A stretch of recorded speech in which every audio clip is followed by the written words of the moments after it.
Good evening, Chaturday Live viewers. Hello, it's Friday. It's the end of the week. Hope everybody's okay. Hope everybody's had a good week. For those that have finished work and got the weekend off, time to relax and chill. Yes, we're back again on a Friday night. I know you're used to seeing us on a Saturday, but obviously to keep in line with the guests that we have, we do change it around a little bit just for convenience, which is no bother. We're not tied into any contract or with like television company. We're just here relaxing on a Friday night to entertain you guys. So for those that are watching from other parts of the internet other than directly via Chaturday Live, if you're watching us from Care Real Love in the Community, hello and welcome. If you're watching us on YouTube, hello YouTube. If you're tuning in from Kendalltown Football Club, and you've come across to see your manager, who you know is on the show, hello and welcome. I must stipulate that if you're answering questions, you can ask live in the comments section. They come up on my screen. I add them up, and we ask the guests those questions. If you ask the questions directly on the Chaturday Live page or YouTube page, I definitely get them. If you do it anywhere else, they may or may not come through. So if your question's important, come direct. You don't have to follow. Just go straight to the page to comment, and then you can wander off again if you want. But if you do want to follow, thank you. So for those that will know, this is part two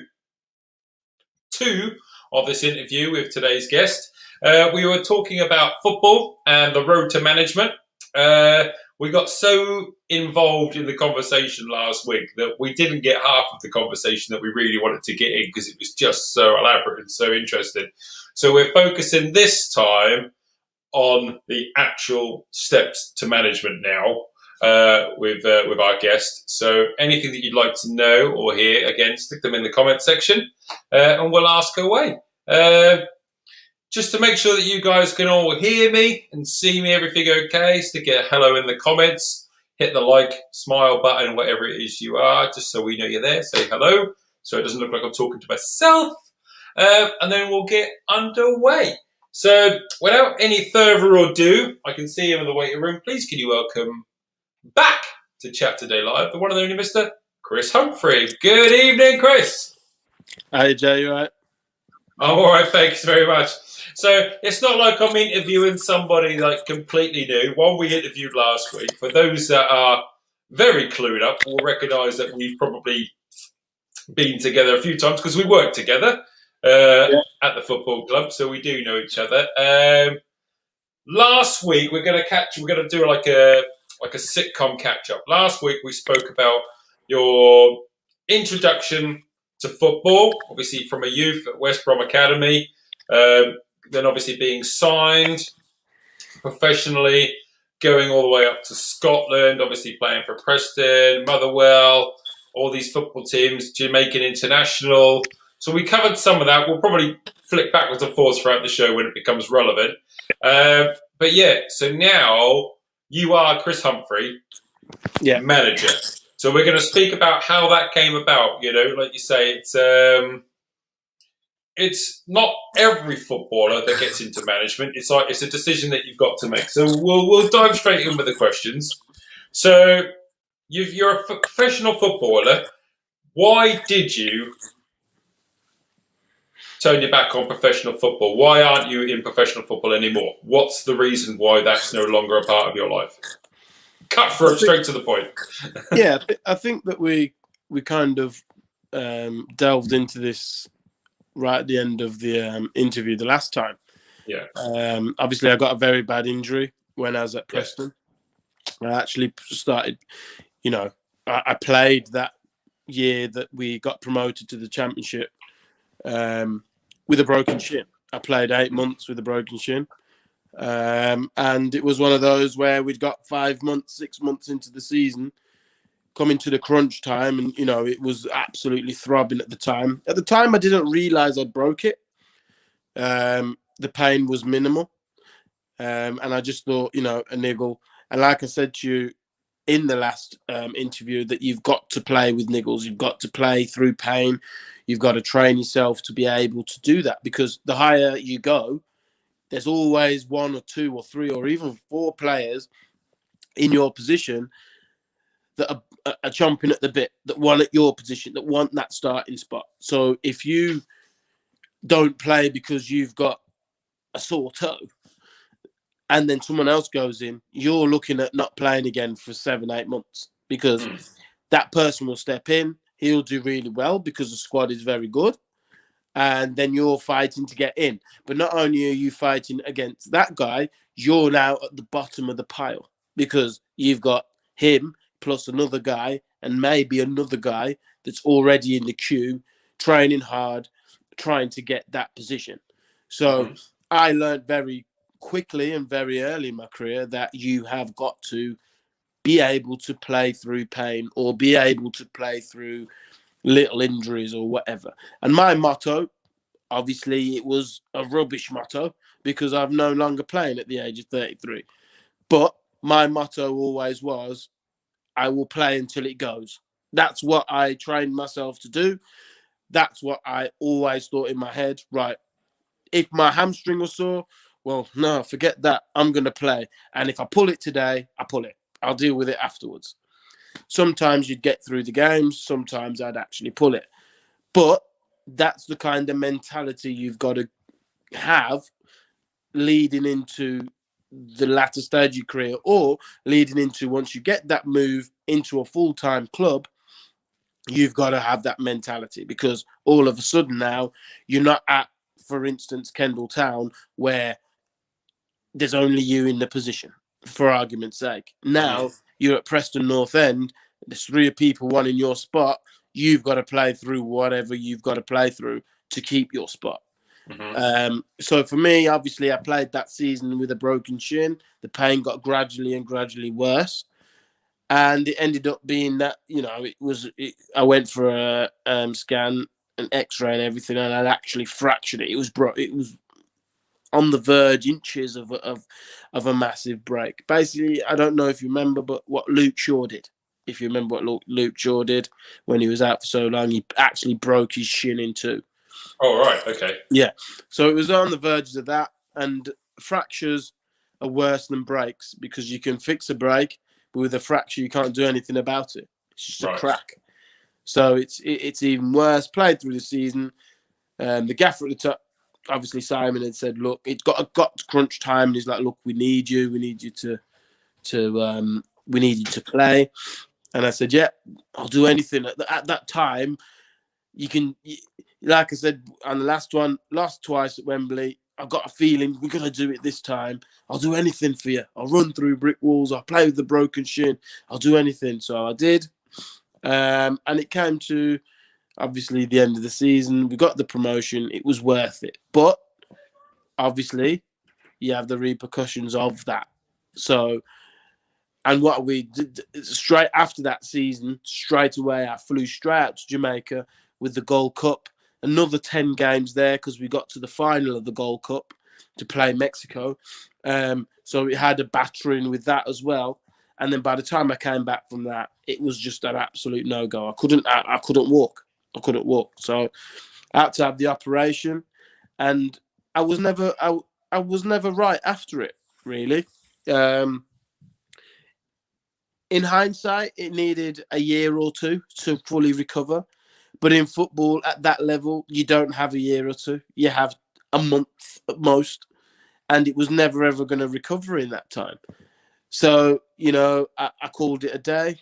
And that's where it's really started for me, from realising what I wanted to do. I had 7 or 8 months off where I thought, you know what, I'm not doing anything. I've deserved it for a 15-year career of tirelessly training and traveling all over all over England with games, and then traveling all over the world, Jamaica. It was tiring. I've sacrificed so much, so I'm having time off. And obviously, when I came back from that time, because money runs out, I need a job now.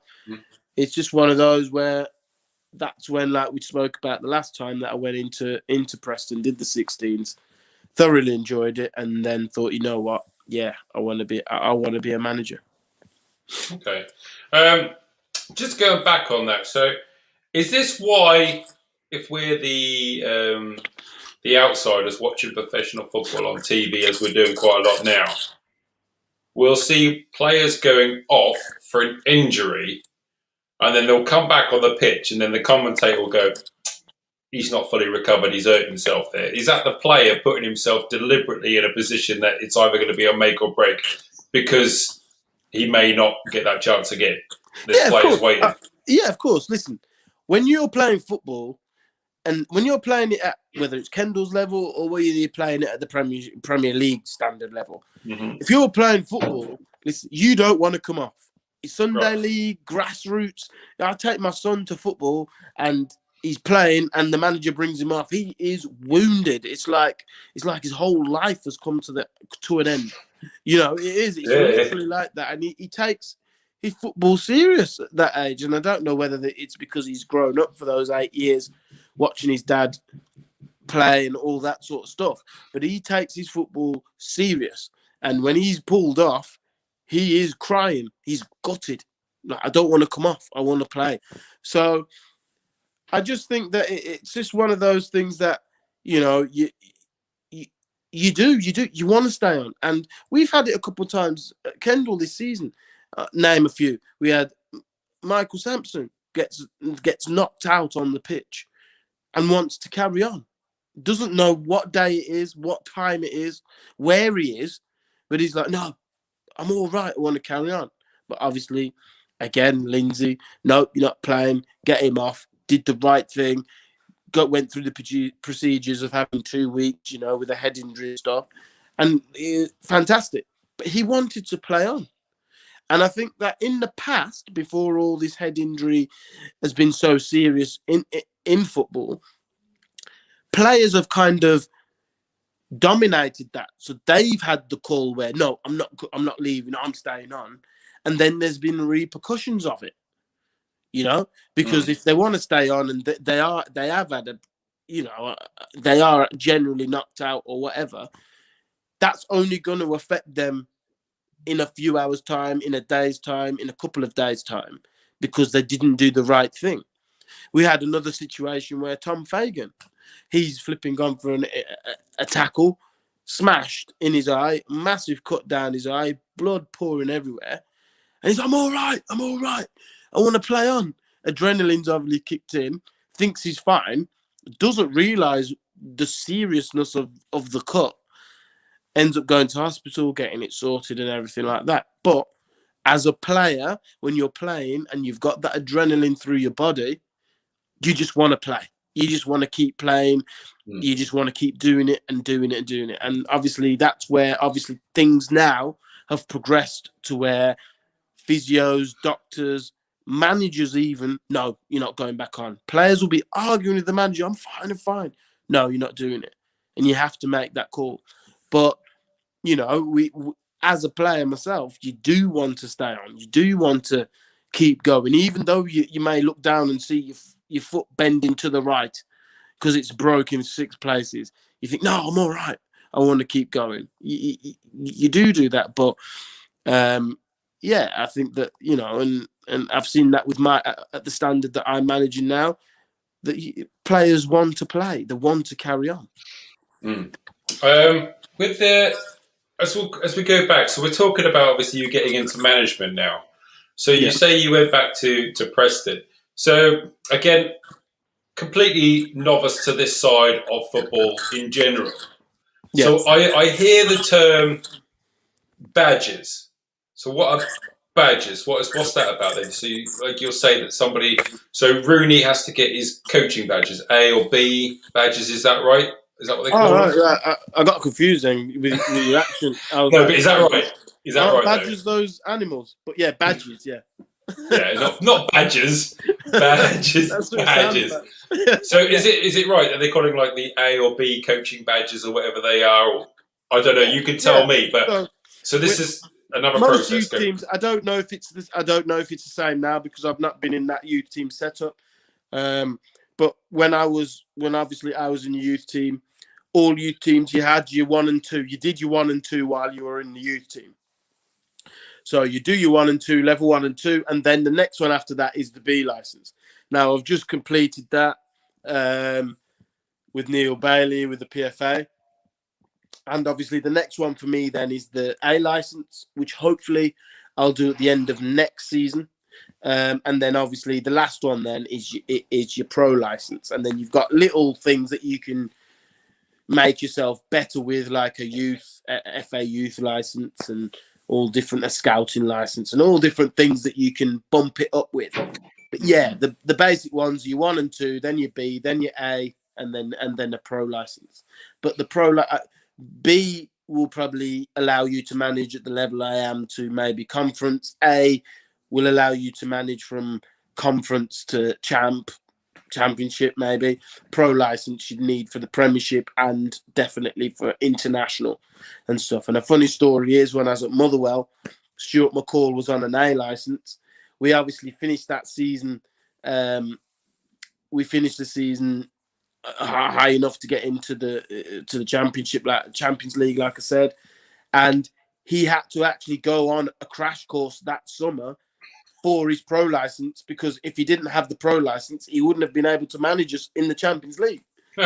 So he had to go and do that, get rushed on a course to be able to get that license, to be able to take us into the Champions League or into Europa League or whichever one it was. I can't remember which one it was. So, because he'd only had his A. So yeah, the badges are important the higher you go, and obviously you can obviously get a better job with the better badge you have, but you have to have the experience that goes along with the badge. So for me, instead of rushing through my badges, I'd rather get the experience on each badge, if that makes sense. Yeah. So that's why I want to go at the end of next season and get my A, because I feel that now I'm just past my B.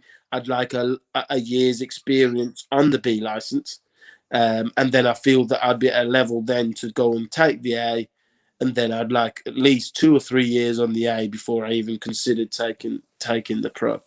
Okay, so if I was to do it, I was listening to the radio day today, and it's normally a sports radio that I'm listening to all the time. Hypothetically, if the name Harry Redknapp wasn't a household name, but the experience was there, Harry's now been out of coaching football for some time. Yeah. Harry Redknapp. And you're currently in amateur with your license and obviously qualifications. Yeah. On paper, Harry being out of professional football for probably nearly 8 years now, would he still probably get a job over you? Of course, yeah, but what? Yeah, but if the name wasn't an issue because of who he is, but the experience was, even though he's been out for some time, it would be what he's got previous on paper that would. Yeah, of course.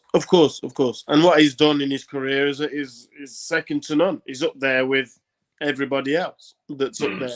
So obviously that experience. So let's have for argument's sake, I'll use a manager in my league. So you've got Danny Granger, who's at Workington, right? And you've got Chris Humphrey. Okay, so if Chris Humphrey and Danny Granger would go for the Barrow job, for argument's sake, they would look at it on experience. So Danny Granger last season did exceptionally well. He won the league. Unfortunate not to go up because of COVID. Got an A license as well. Danny Granger becomes more suitable for that job than Chris Humphrey, because Chris Humphrey's got a B license. He's coming to Kendal. He's managed there for 5 months, and then that's it. They wouldn't take into consideration that behind the scenes what Chris Humphrey may have done at the football club or how he's ran it or whatever. At the end of the day, this guy, i.e. Danny Granger, got an A, should have got promotion, finished first, absolutely walked the league last season. Right, we'll give him a shot. So that's how it works. And I haven't got any problem with that, because at the end of the day, the right guy, in my eyes, as in the whole picture, would have got the right opportunity, because he's deserved that, and he's done the right things. But some managers may look at it and go, you know what, Danny Granger's at Workington. He's had all this money to spend. It's not a secret of what their players are on. Mm-hmm. He's had all this money to spend, and that's the reason why he's got finished first in the league and walked. Or you've got Chris Humphrey that's at Kendall. They have no money. The players are on X amount of money a game, and he's done this. What would we like? That shows that this manager can work on an extremely low budget, which then obviously saves money for our club if he's good at doing that. Mm-hmm. Or it's go for this guy. Well, we can trust this guy with money because this guy has proven that with money he wins things. Yeah. So that's the difference on what it is, and obviously different teams will have different boards with different mindsets. And that's where it's 50-50 on Danny Granger getting the job or a Chris Humphrey getting the job. That's the only way I can really explain it. Okay. So you've obviously done your thing at Preston. Obviously, you've got badges. So we mentioned it last time. So how did you end up at Gretna? How did this all happen then? So I was at East Kilbride. East Kilbride had rang me up and said, look, because obviously I'd been out for a while now, and they said, look, would you fancy coming up, training once a week and playing on a Saturday? And the money was decent. Mm-hmm. And I was like, you know what? Yeah, why not? Pays bills and stuff like that. And my shin's better now. I've had like a year and a half off. So it's had a good rest. Went up there, played a load of games for them. And then obviously the Gretna job came up. I was saying to a couple of the lads before that job come up, look, you know what? I'd really fancy going into management, and I enjoy it. That job come up, they were like, why didn't you go for it? Just go for it, see what you can get. I thought, yeah, you know what? I fancy it. So, I put my name in for it and had my interview and stuff, and ended up going and getting it, which obviously was fantastic for me.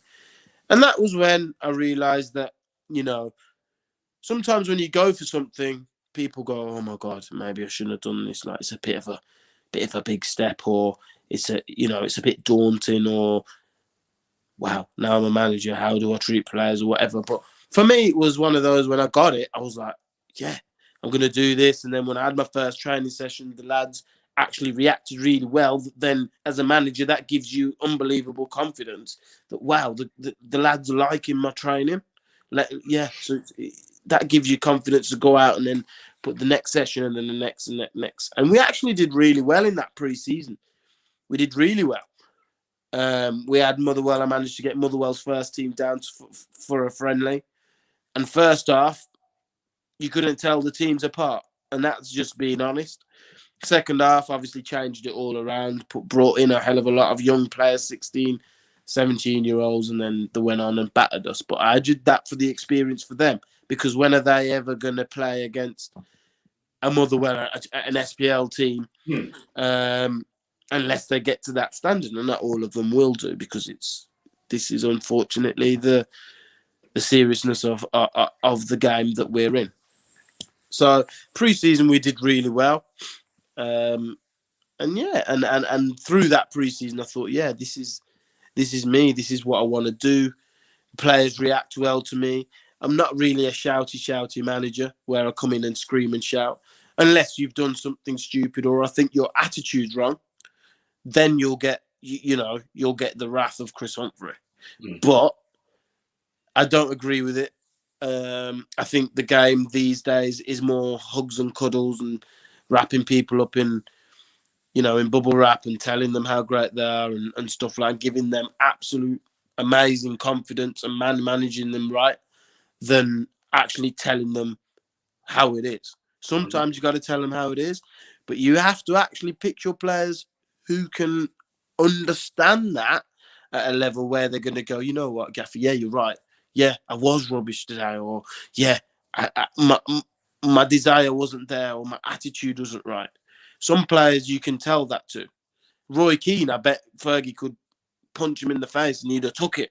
He was like, you can tell that, but your Ronaldo's, for argument's sake, Fergie would have had to hug him and cuddle him, tell him how good he is. You're amazing, Ronnie. get out there, do your thing. You know what I mean? Give him that boost to go out again. And that's what I'm learning as a manager, that you have to be able to do that. And you learn that very quickly, because as a player myself, I was the one that liked that rollicking. So obviously playing under Neil Lennon at Hibs, he'd come in and I couldn't even tell you live on the show what he'd say to you, but Yeah, probably not.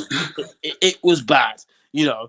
And he'd be saying that at half time. You've got a second half to go out and play, you know. And I'd sit there in the changing room and look around, and some players couldn't take it. They'd be like, you just see them just fold like that, and I'm like, why is he doing it? Because we've got to go out and play second half.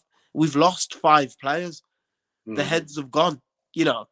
But when he did that to me and a couple more of the experienced ones, well, yeah, you know what? You're right. In my head, I'm like, you're right. Sort it out, Chris. Get back out there and do what he's saying. But some players can't do that. So I've learned that very quick, that you have to seek out those players that need a bit more from you, and you seek out those ones that can take a bit of a rollicking. And that's it. And to be honest, since I've been at Kendall, there's not many times that I've had to come in and absolutely hammer people. Listen, if we lose a game of football, but they've given me everything they've got, how can I go in that changing room afterwards and give them a rollicking? I can't do that. You've done your best. If they beat you because they are better, then they beat you because they're better. That's it. That's just simply it. But if you come in at full time and you've not given me 100%, you've walked around the pitch, your attitude's wrong, your desire's wrong, you've got no heart, then no, you are going to get it, because I don't agree with that, because they're things that you can't teach.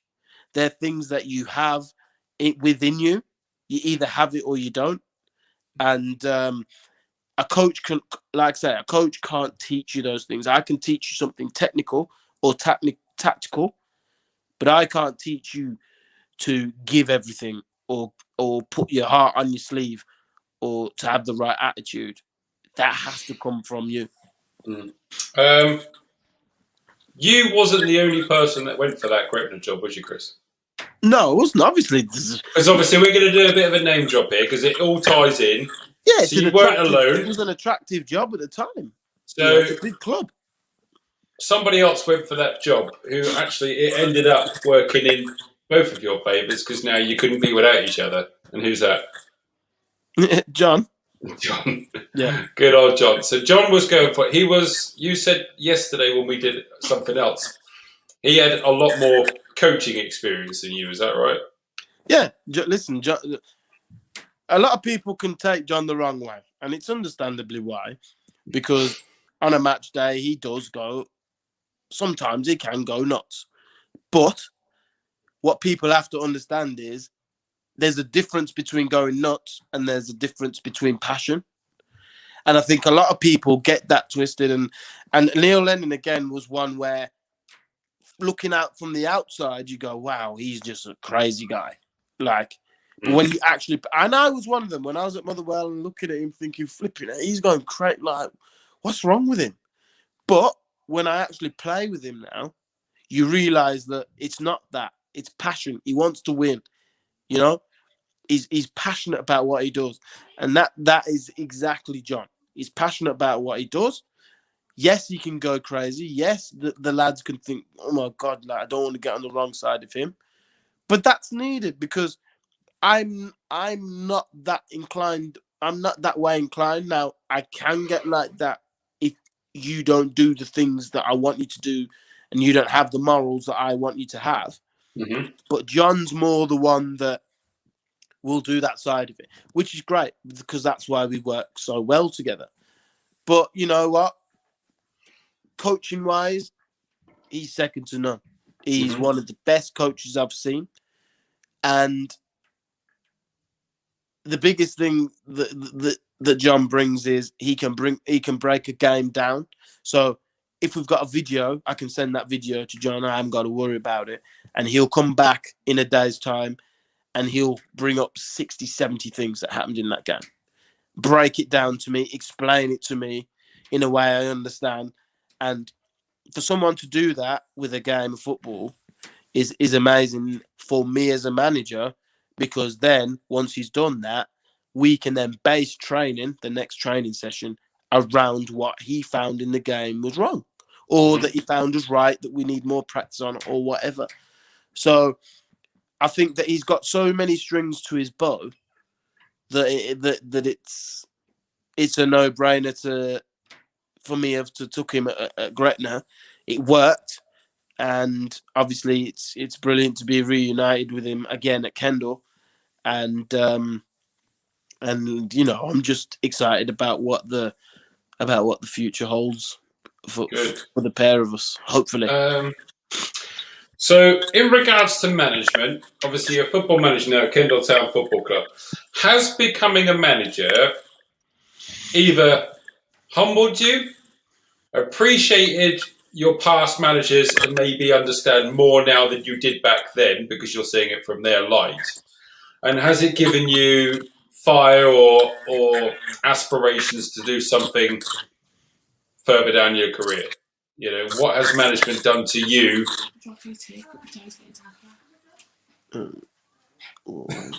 Whatever. Sorry about that. So, no, you're right. Go on. Takeaway one. Anything? I'll have pizza. Yeah. So, for starters, has management made you give more respect to past managers that you probably didn't at the time? Has it given you a newfound appreciation? You know what? I'm not just saying this. Like, obviously, if I have any of my ex teammates playing, or anybody that knows me that is watching this, will know that this is the truth. Listen, I was always humble, and I try and tell my players this all the time: be humble, because people don't realize how big an organization football is, and if you go to one club and you're a bad egg, that will follow you around football for life. So if you're starting off your career here, like I did at Shrewsbury, and I'm a bad egg, that would have followed me all the way through to my career. The rest of my career, I might have gone to Motherwell and not been a bad egg, but I would have had that name on me, because everybody knows everybody in football. That's the thing. So I always tell my players, be humble. If you're coming off the football pitch and there's a bag of balls there and there's some cones and some poles, carry them in. Carry them in. I always used to think, I know the kit man gets paid for it, but why should he be struggling carrying 1,000 things to the thing? Why should he be struggling picking up our sweaty socks or our underpants that we'd worn? Do you know what I mean? Help him. Help him get him in. Help get the kit in. Help get the poles and stuff in.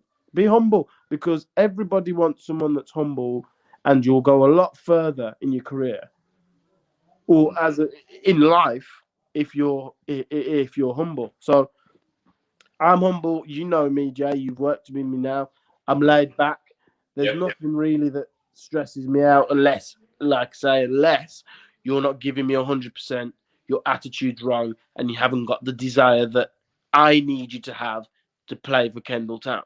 And that's why we've changed completely, because we're not here now at Kendal to just have a mess about with our mates, and wherever we finish, we finish. You can't achieve anything with that.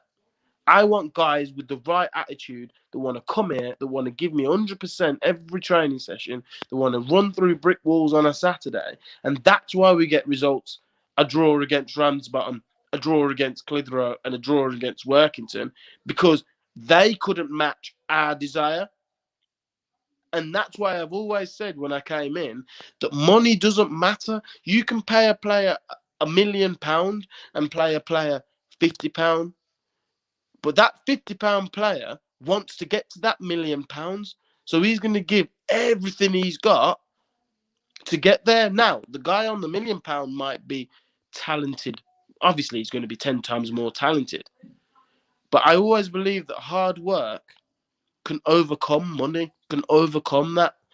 And that's what I'm trying to build, obviously, at Kendal.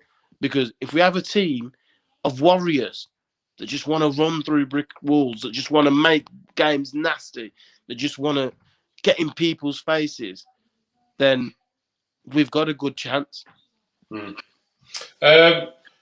Would you say, as we were saying about those points I made, do managers take from other managers in the most nicest way? You've worked with a lot of managers. Do you take bits from all the managers that you've worked with in the past and go, yeah, that worked there, and then try and make it into your own Chris management style?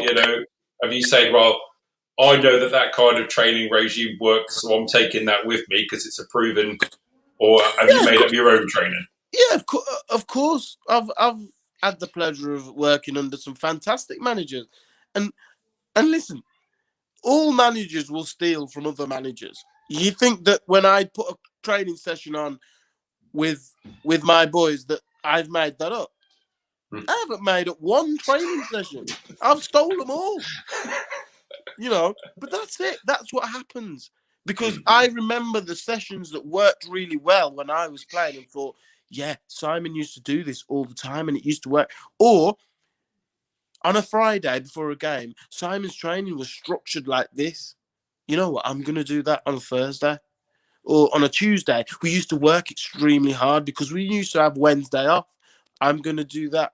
So, yeah, obviously, when you have successful managers, you do take their sessions, you do try and learn off them. And I'm very fortunate that Simon's round the corner.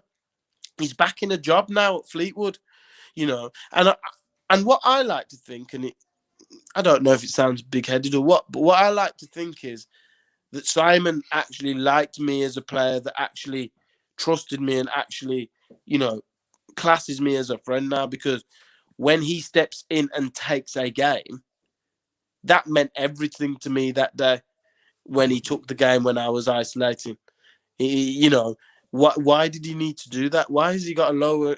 And this is no disrespect to Kendall Town Football Club, but why is Simon Grayson, who manages in the Championship, going to come to Kendall Town, who are 10 leagues below? Why is he going to do that? Because he has respect for me.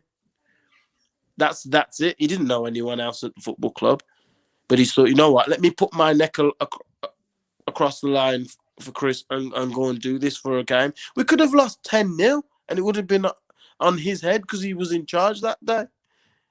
People don't look at it like that. But he took it over, and actually, he said it was one of the best games he's ever managed. What was the score? It was a draw, wasn't it? I can't remember the exact score, but I remember we were down to 9 men after flipping half-time. He was thinking, oh, my God, it's 1-0. Yeah. And I think or 2-0, and we ended up coming back, and it was 2-2. We scored 2 goals in the second half. Lindsay's watching. Lindsay will know. And Stick it in the comments, Lindsay. An amazing game. She likes a good mention, that Lindsay, doesn't she? She's counting, I think. Oh, she loves a mention, yeah. Lindsay Goodyear. There's loads of mentions there. All right. What was the score, Lindsay? Right, what we're going to do, we're going to talk about... Have you got any questions, Jay? No, nothing's coming through. I think they're all happy just watching, actually. I think we're hearing what we're doing. I'm going to ask you one more question, and then as this is the last time I'm going to have... It was 2-2, says Mr. Rossi. 49 Rossi is the username on YouTube. Not a clue who that is. I'm going to ask you one more question, and then before you go, I'm just going to really swap it in to nothing to do with you, but a little bit of football banter. Can we talk about that, yeah?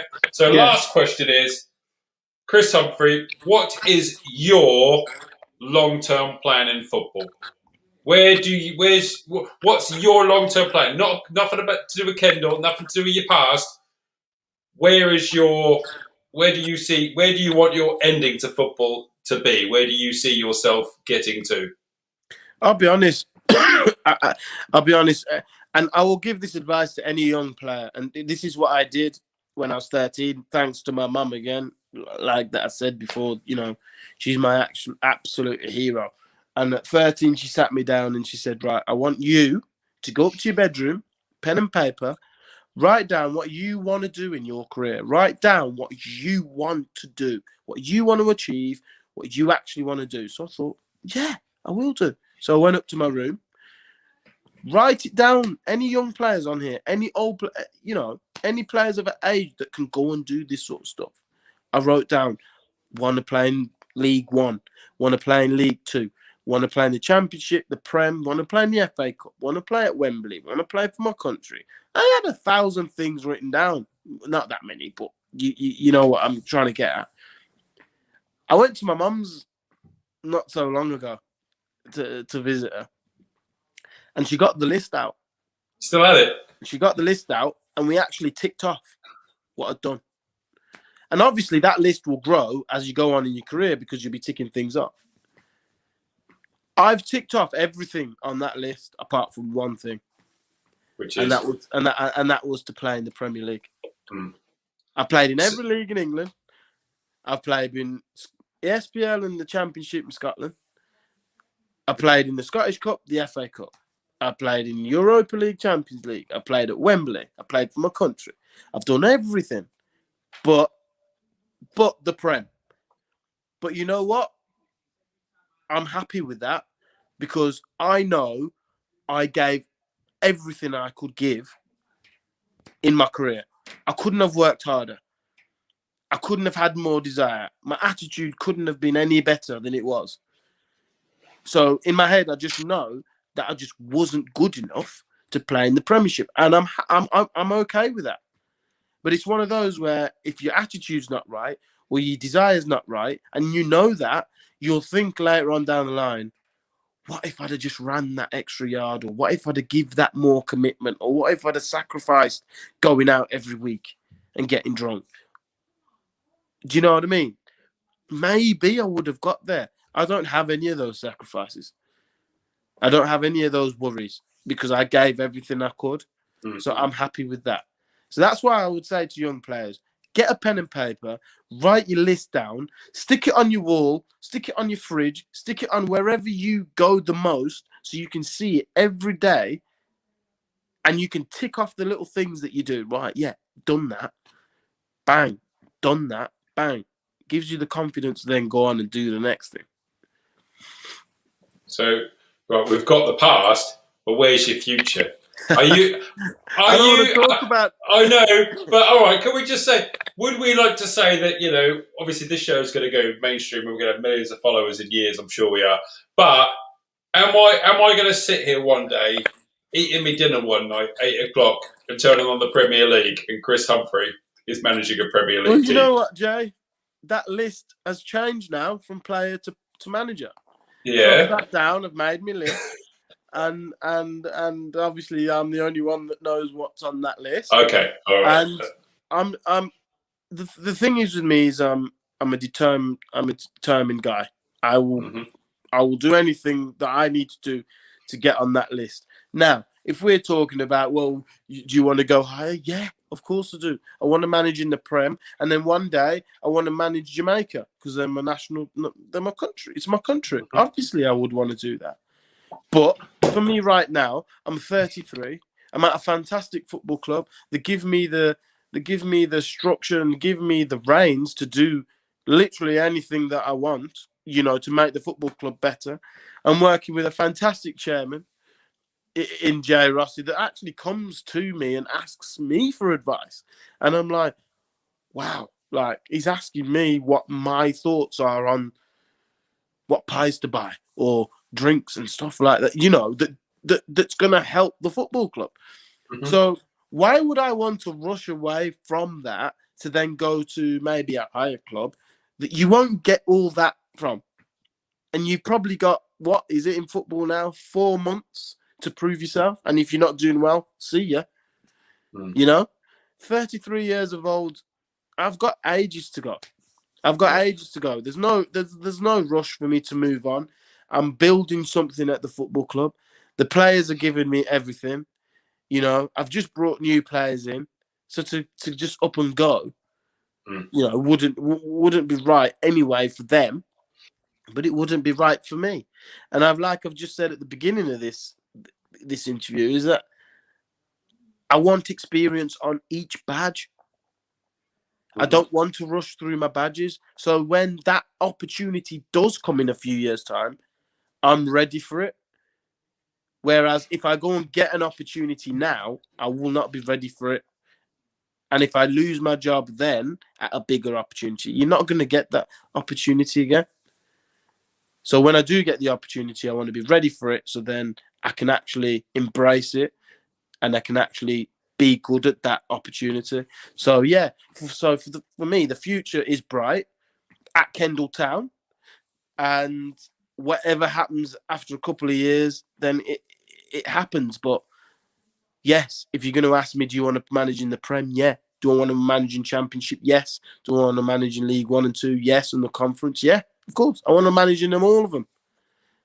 I want to manage in Champions League and the Europa League, and for my country. I want to do it all. I want to be an absolute Jose Mourinho. Yeah, I do.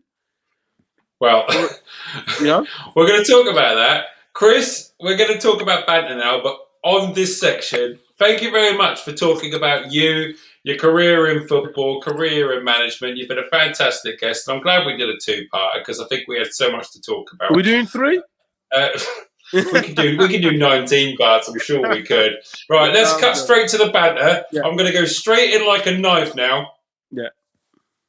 I think Tottenham probably are looking for a new manager. What do you think? Let's go banters straight in. Has Mourinho lost that room? Has he lost his dressing room? Don't talk about Mourinho. Mourinho, anybody that knows me knows that Mourinho is my favourite manager ever. This is the guy that I look at and go, you know what? I want to be like him. Him, Klopp, obviously Pep. But those are the 3 that I want to take bits from. I want to take bits from everything, every one of them. I want my team to have the energy that Klopp has. I want my team to play like City, and I want my team to defend like Mourinho. If you can have a team like that, you ain't losing anything. Is that the manager you're going to be? I think the question is, all right, again, listening on the radio, I'm taking my football advice from a radio station that just talk a little waffle. But Tottenham fans were calling up the radio station today, and they were going, Jose out, Jose out. And then one person called up and was like, I'm a Tottenham fan, and I think we need to take, for instance, that through Man United's lowest period, Mourinho still won them trophies.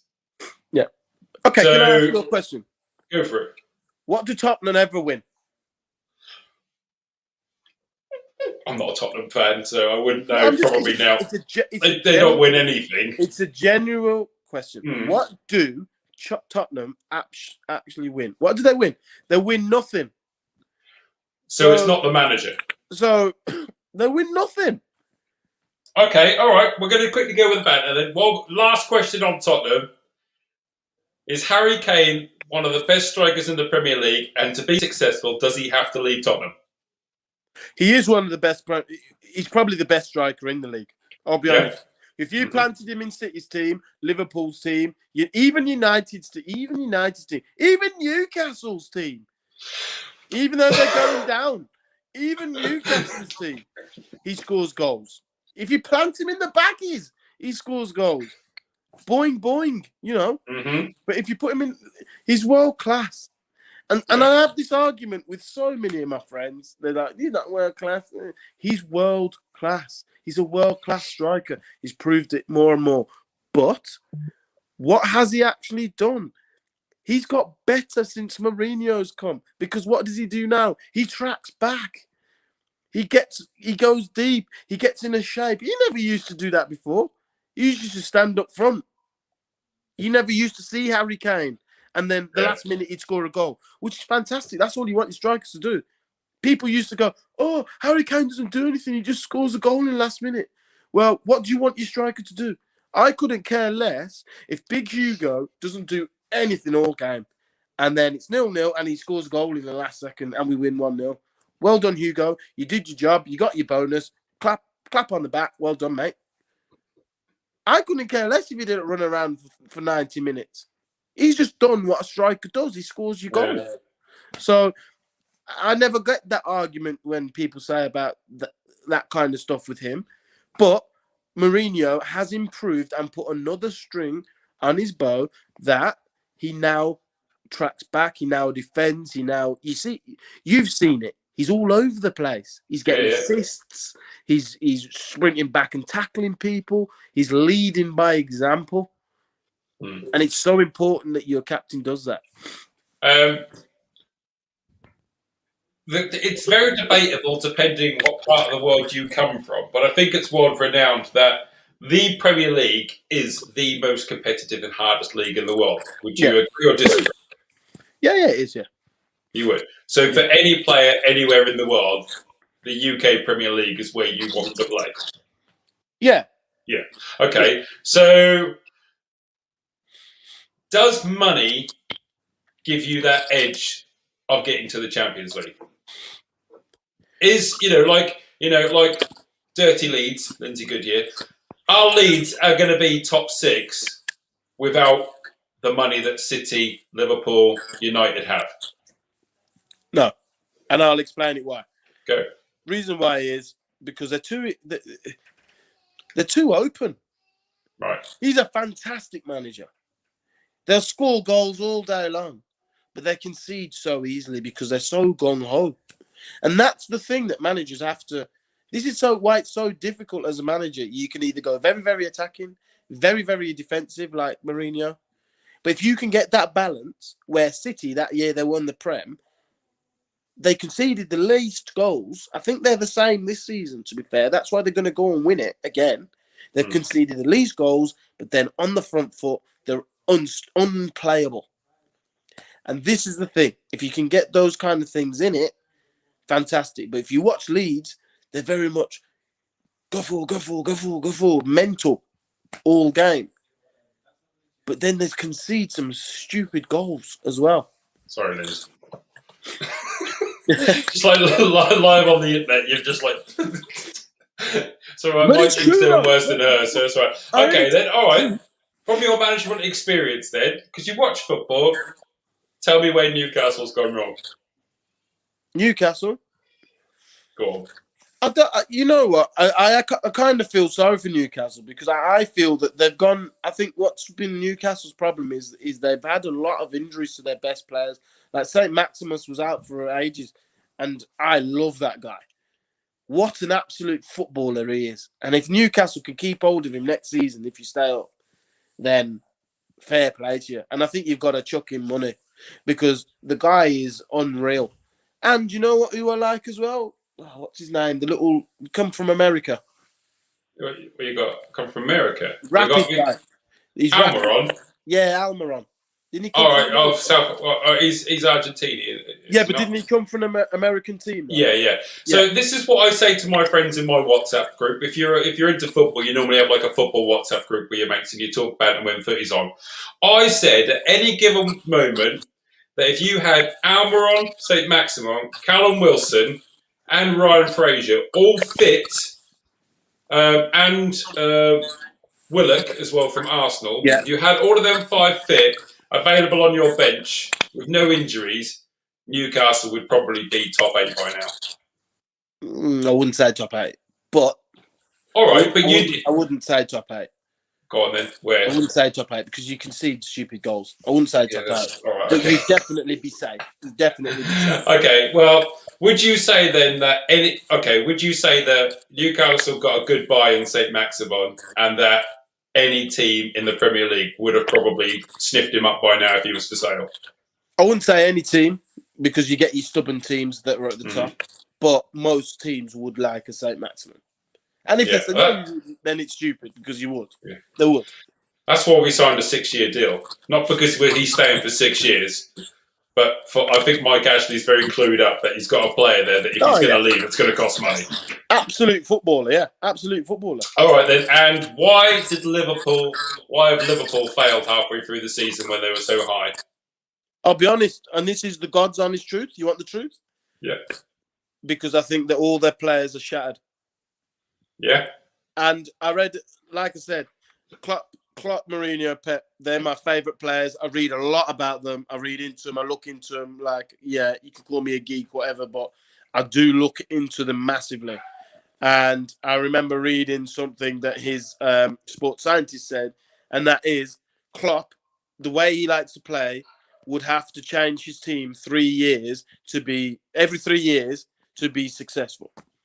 Because he burns his teams out over 3 years. And if you look at the way they play and the energy he expects them to play over, it's true. And if you look at their performances this season, They've had no energy about their performances. What are Liverpool so good at? Their energy. They play with energy. Is this why when every other manager's kind of like, suck it up, it is what it is, and Klopp's going, we've played 2 games this week, you need to let my players rest. Professional footballers, he's talking a load of waffle. That's just him having excuses. I think that's a load of waffle. It's a load of waffle. I hate when managers go on and say, "Oh, we played 2 games a week," or "We played 3 games." You can't expect us to play on a Sunday and an FA Cup game on a Wednesday. He's gone, "Oh well, we had Salah and Firmino injured from international." No, it doesn't matter, mate. Everybody else has got injuries. Everybody else, are tired from playing 3 games. It's not just you. Everybody does it. So I don't like that excuse from managers, but keep quiet about it. He's right, but just keep quiet about it. Okay, I don't know if you can see it, but obviously I'm just going to put it on the screen there if I can get it close enough, right? Has that top 8, anybody in that top 8 or 9 surprised you this season who should and shouldn't be there? I can't. West Ham. Right, West Ham shouldn't be 5th. Is this because they were literally hanging on by their skin of their teeth last season and now they're 5th? Yeah, definitely. But you know what? He's come in again. He's done an unbelievable job, Moyes. He shouldn't have been sacked in the first place. Let's be honest. No. Shouldn't have left in the first place. And just look at it now. Think where they would be now if he hadn't have been sacked. You know what I mean? So he's done an unbelievable job there. And again, it's what I said to you at the beginning of this. Why are they there? Guts, determination, heart. Nothing to lose. Every one of them players have got heart. They give everything. They run through the brick walls. They've got a solid shape. They play from that shape. They're hard to break down. They play with a low block. They do all those different things. And then on the front foot, they've got dynamite. They've got Antonio that runs all day long, powerful. They've got Lingard that they've brought in, amazing. They've got Rice, sweeps everything up. So, and what's his name in midfield? The other centre midfielder that's amazing, that got red card, but he got rescinded. Can't remember. Anybody's commenting on that. All right, before I know you've got to go. I know you've got a prolongation, but can I just ask one more question? Yeah. Are Man United missing Jesse Lingard? No. Good move. No, because I still don't think who he goes in that team for. He plays in the same position as he's a 10, really. So he plays the same position as Bruno. He's never going to get in Bruno. He's never going to get over Rashford. He's never going to get over Martial up front. He doesn't play up front. He's never going to get over who's on the right. No, I don't think so. So it's a good move for him, and it's got him an England call up. So it's a great move for him, and I've been saying it for years. He needed to get away from United. I've been saying it for a while now, because what's happened? He gets away from United. What happens straight away? Amazing. Pinging him in for fun. Pinging him in. All right. One more. Okay. I'll leave you with this. At United, you have that expectation. It's the biggest club in the world. Yeah. So once you get away from that, obviously you're going to shine, because there's not that much. There is pressure, but there's not as much pressure on it as playing for Manchester United. Okay. All right. One more before we literally say goodbye, Chris. Thank you very much. Yeah. Right. Dele Alli, 2 months ago, bench warmer. Is he back? Has he proved his point, Dele Alli? I think Dele Alli's been fantastic anyway. I think he's a fantastic player anyway. So was Mourinho in the wrong to leave him out? Mourinho's stuck in his ways, and I'm just trying to think who does he replace? He doesn't replace Son. He doesn't replace Gareth Bale because he's been flying. He doesn't replace Ndombele because he's been flying. Sissoko runs all day for you. And you've got the sergeant, what's his name? The defensive midfielder that he brought in from Southampton. Class. So he doesn't replace any of them. So who does he replace? Doesn't replace Harry Kane. So who does he replace? You tell me. So Ali might be out end of the season then still. I just think he probably goes in and out with Ndombele, and then Lamela comes on and scores goals like that. So you tell me, who does he replace? I don't know. We'll have this. I'm sure we'll have this conversation back at the ground next week. Yeah. We'll see. But thanks very much, Mr. Chris Humphrey, Kendall Town manager. We've had a bit of banter at the end there. Thanks very much. Thanks for everybody for tuning in, staying in touch, and all the likes and the comments and stuff. No questions, no? No questions. I think everybody just liked it. I think Mr. Rossi just said, part 3. Yeah, part 3. He wants another one of these. And if you ever get to manage Jamaica, I hope you take him with him as kit man. Simple as that. It's simple as that. Chris, thanks very much, mate. You enjoy your evening. Have a good one. Everybody enjoy your weekend. Chris, thanks very much, and we'll see you soon. See you later, mate. I know. Ladies and gentlemen, thanks very much for tuning in to Chaturday Live this evening. As you've seen, that was a 2-parter with obviously Chris Humphrey, who's an amazing character in person as well as on the show. So much experience in management, football. I did a show for Kendall Town yesterday on Kendall Town's Facebook page where I literally just challenged Chris at a game of football, and he took me to school. Apart from the crossbar challenge, but that's different. He's still got it. He does still have it. So thanks very much, ladies and gentlemen. Hopefully normal service resumes next week, but I will advertise through the week who our guest is going to be. They're already lined up. It's just all about confirmations. Make sure everybody's okay. Enjoy your weekend. COVID isn't gone. Please be safe. Please keep in contact with your friends and family. Contact people. Remember, we are in support of mental health awareness. So, just because somebody's smiling, it's still okay to, check in on people. I've been Jason Robinson, host of Chaturday Live. Look after yourselves. Have a good weekend. Enjoy it if the weather's good. And we'll see you all again next week. Bye-bye.